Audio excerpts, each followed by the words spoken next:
Channel Patel study MP में आपका स्वागत है दोस्तों। आज हम लेके आ गए हैं एमपी बोर्ड एग्जाम 2022-23 का पेपर लेके आ गए हैं ना। जो मोस्ट क्वेश्चन है आज हम उसी के बारे में चर्चा करेंगे। तो सब्जेक्ट है सोशल साइंस, जो आपका 7 मार्च को होने वाला है। तो देख लीजिए कौन कौन से मोस्ट इंपॉर्टेंट है, जो बताने वाला है उनको सबको पढ़ लेना एक बार, है ना।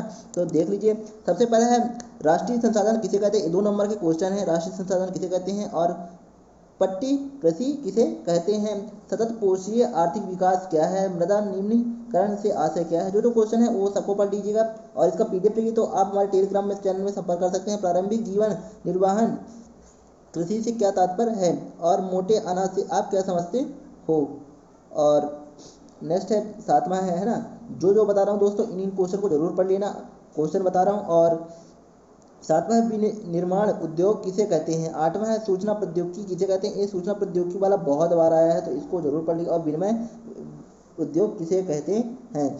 और 9वां क्वेश्चन है भारत में पहली रेलगाड़ी की शुरुआत कब और कहाँ से तक की गई थी। ये क्या है, ऑब्जेक्टिव जी के क्वेश्चन है। क्या है, जी के क्वेश्चन है। और ये आपके बुक में भी है, तो ये भी बहुत बार पूछा जा चुका है। इसको आप पढ़ लीजिएगा, है ना।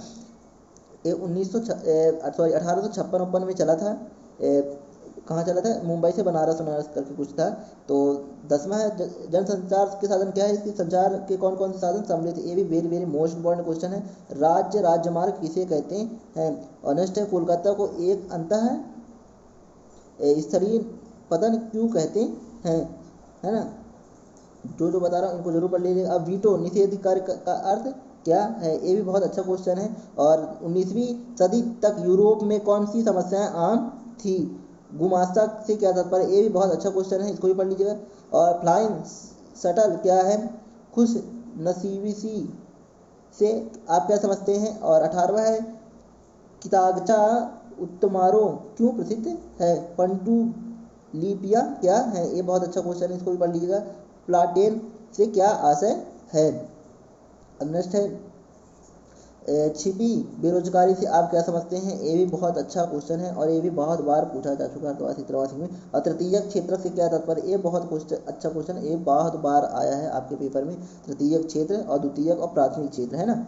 इन तीनों में डिफरेंट क्या होता है, इसको आप जरूर पढ़ लीजिएगा। ये ऑब्जेक्टिव और 2 नंबर के क्वेश्चन में पूछा जाता है। विदेशी निवेश क्या कहते हैं। व्यापार अवरोधक क्या है। और संसाधन से आप क्या समझते हैं। ये भी बहुत अच्छा क्वेश्चन है, ये भी बहुत बार आया है, इसको भी पढ़ लीजिएगा आप। संसाधन, है ना, और जो हमारे कार्य को आसान करते हैं, क्या कहते हैं, संसाधन कराते हैं। और 26 का भारत में सबसे अधिक कौन सी मृदा पाई जाती है और इसकी 2 विशेषताएं लिखना है। ये भी 2 नंबर का बहुत बार पूछा। चादर अपर्दन किसे कहते हैं। ये भी अच्छा क्वेश्चन है। अब नेक्स्ट है बागर और खादर भूमि में आपको 2 अंतर लिखना है ना। और ये भी बहुत बार आया और ये बहुत वेरी वेरी मोस्ट इंपॉर्टेंट की श्रेणी में आता है, बागर और खादर भूमि में अंतर लिखने के लिए, है ना। और 29 है स्नातरी कृषि से आप क्या समझते हो। और भारतीय कृषि में 2 समस्याएं, ये भी बहुत बार पूछा गया है। विनिर्माण उद्योग से कोई 2 उपयोगिता लिखना है आपको। और नेक्स्ट है 32 में कच्चे माल के आधार पर उद्योग कितने प्रकार के होते हैं। ये भी very very most important question है, 32 नंबर, है ना। इसको आप पढ़ लीजिएगा, है ना। कच्चे माल के आधार पर उद्योग कितने प्रकार के होते हैं, है ना।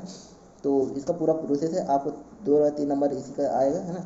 और नेक्स्ट है 33वां है सड़क परिवहन की कोई 2 विशेषताएं लिखना है। और मरमागवो पतन देश का महत्वपूर्ण पतन क्यों है। और स्वर्णिम चतुर्भुज महाराजमार्ग की 2 विशेषताएं लिखना है, इसको भी पढ़ लीजिएगा, है ना। संचार के साधन के रूप में दूरदर्शन की 2 विशेषताएं, इसको भी, ये very very most important question है ना। अब नेक्स्ट है केनाल कॉलोनी किसे कहा जाता है। और नेक्स्ट है ब्रिटेन वुड्स का ऐतिहासिक सम्मेलन कहाँ आयोजित किया जाता है। ये पूछे जाने वाले क्वेश्चन है दोस्तों। और जवार किसे कहते हैं, ये भी बहुत बार पूछा गया है। और नेक्स्ट है 40वां है भारतीय व्यापारियों के निर्यात व्यापार का निर्भर कब और कहाँ टूटने लगा था। इसका पूरा डिटेल लिखना है आपको। बंगाली भाग में पहली बार संपूर्ण आत्मकथा कब और किसने लिखी थी, है ना। और मुद्रण युग के पहले पनडुब्बियाँ किस पर लिखी जाती थी। निरंकुशवाद शब्द किसके अर्थ में प्रयोग होते हैं, है ना। ये भी बहुत बार पूछा जा चुका है। तो दोस्तों जो क्वेश्चन बता रहा हूँ उसको जरूर आप पढ़ के जाइएगा, है ना। अगर आप इतना कर लेते तो आपका 50+ चला जाएगा। वर्नाक्यूलर या देसी प्रेस एक्ट को संक्षिप्त में बताना है आपको। निजी क्षेत्र से क्या तात्पर्य है। ये भी बहुत अच्छा क्वेश्चन है। और नेक्स्ट है 46वां क्वेश्चन क्या है। 46वां क्वेश्चन क्या है, असंगठित क्षेत्र में मजदूरों के सामने आने वाली कठिनाइयों का कठिनाई लिखना है आपको। कोई कितनी कठिनाई लिखना है? 2 कठिनाइयों का वर्णन करना है। और विदेशी व्यापार और निवेशी व्यापार में अंतर स्पष्ट करने के लिए एक क्वेश्चन पूछा जा चुका है। और अब भारत के बाजार में चीनी खिलौने के प्रभाव के उदाहरण द्वारा समझाना, ये भी बहुत बार पूछा गया है दोस्तों, इसको आप पढ़ लीजिएगा। अब 3 नंबर के क्या है? सरकार के अधिकार क्षेत्र के आधार पर वनों का वर्गीकरण करना है आपको। और 2 है वन संरक्षण में संयुक्त वन प्रबंधन कार्यक्रमों की भूमिका को स्पष्ट करना है। ये भी बहुत वेरी वेरी मोस्ट इंपॉर्टेंट की श्रेणी में आता है। और पारिस्थितिक तंत्र क्या है? वन पारिस्थितिक तंत्र की उपयोगिता लिखना, ये भी बहुत बार पूछा गया है। और पर्यावरण विनाश के कारण लिखना, कौन कौन से, किस तरह से हमारे पर्यावरण और जंगल के नष्ट हो रहे हैं, पूरा लिखना है। विकेंद्रीकरण के 3 लाभ बताना है आपको। एकात्मक शासन व्यवस्था की 3 दोष बताना है आपको। ऋण की शर्तें, शब्द का अर्थ आपको बताना है। 2 नंबर का है, फिर भी है ना 3 में सिलेक्ट हो गया है। अब नेक्स्ट है 8वां, समर्थक ऋणाधार से क्या आशय समझाना है आपको। 9वां, शासन के संघीय और एकात्मक स्वरूपों में क्या अंतर है आपको, ये बहुत अच्छा क्वेश्चन है। और नेक्स्ट है 10वां, संघीय शासन व्यवस्था की महत्वपूर्ण विशेषताएं आपको लिखना है। रिजर्व बैंक ऑफ इंडिया कोई 3 कार्य, ये भी बहुत बार पूछा गया है, तो इसको पढ़ लीजिए। रिजर्व बैंक ऑफ इंडिया के 3 कार्य बताना है। आवश्यकताओं के दोहरे संयोग को समझाना है आपको। समर्थक ऋणाधार से क्या आशय, इसको भी आपको। और नेक्स्ट है 4था वाला, रेट होल खनन से क्या तात्पर्य है, उसको आपको लिखना है। खनिजों का संरक्षण की आवश्यक है, इसको समझाना है। बहिष्कार एवं पैकेटिंग को समझाना है आपको। और नेक्स्ट है अलूरी सीताराम राजू ने आंध्र प्रदेश में गुरिल्ला आंदोलन द्वारा किस प्रकार आदिवासियों को शासन के खिलाफ संगठित किया है, आपको इसका पूरा वर्णन लिखा है। दलीय व्यवस्था कितने प्रकार की होती है, ये भी बहुत अच्छा क्वेश्चन है, इसको जरूर पढ़ लीजिएगा। दलीय व्यवस्था कितने प्रकार की होती है। अब इसका संक्षिप्त वर्णन लिखना है, किसका लिखना है? विरोधी दल, गठबंधन और मोर्चा, और मिली जुली सरकार और शासक दल, ये भी बहुत बार पूछा गया है दोस्तों, इनका पूरा वर्णन लिखना है। 4 नंबर का आएगा, 1 नंबर से आपको मिलेगा। भारत के मानचित्र को दर्शाना है आपको। काली मिट्टी के खेत, सुंदरबन राष्ट्रीय उद्यान, इंदिरा गांधी राष्ट्रीय हवाई पतन और मीना बकम हवाई पतन, आपको इसका पूरा लिखना है। तो ये भी बहुत बार पूछा गया है दोस्तों, इसको भी पढ़ लीजिएगा। तो दोस्तों नेक्स्ट है भारत के मानचित्र में निम्न ऊर्जा संयंत्रों को दर्शाना है।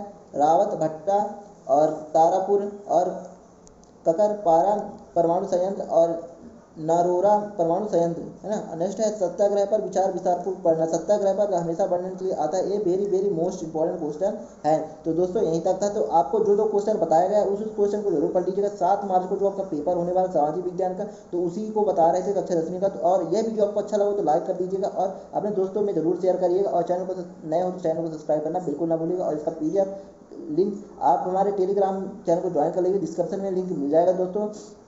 तो जय हिंद, मिलते हैं नेक्स्ट वीडियो में। और हमने पूरा पेपर डाल दिया है, बारी बारी से आप वहां जाकर देख सकते हैं।